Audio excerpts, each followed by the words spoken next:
Isang napakagandang hapon po sa inyong lahat. Narito ko ngayon para sa update ng mga lotto result ng PCSO. Kaya naman, ihanda na ang inyong mga ticket para sa ating 2pm lotto draw ng 2D Lotto at 3D Lotto ngayong araw. Huwag na nating patagalin pa. Here's our lotto result. For 2D Lotto, the winning numbers are 14 and 26. In exact order. Pwedeng manalo ng 4,000 pesos pag nag-match ang iyong mga number in exact order.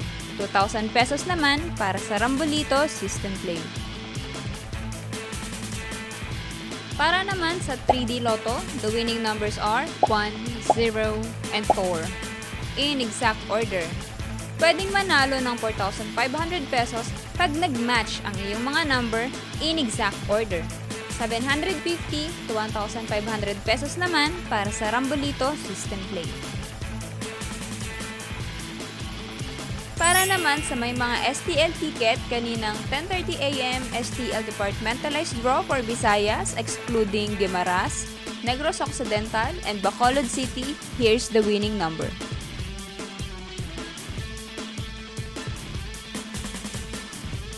And for 10:30 AM STL Departmentalized Draw for Mindanao excluding Davao City and Zamboanga del Sur, here's the winning number.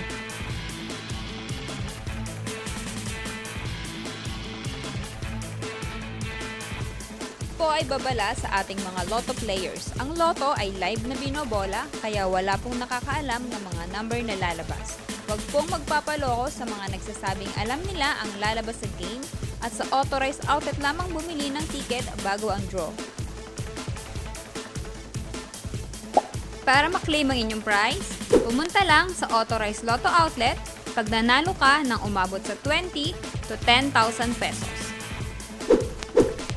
For more than 10,000 to 300,000 ang panalo nyo, sa PCSO branch na pinakamalapit sa inyong lugar, pwedeng i-claim ang prize with 2 valid IDs. At kapag ikaw naman ang jackpot winner, i-present ang iyong ticket with 2 valid ID sa PCSO main office located at Shaw Boulevard, Mandaluyong City.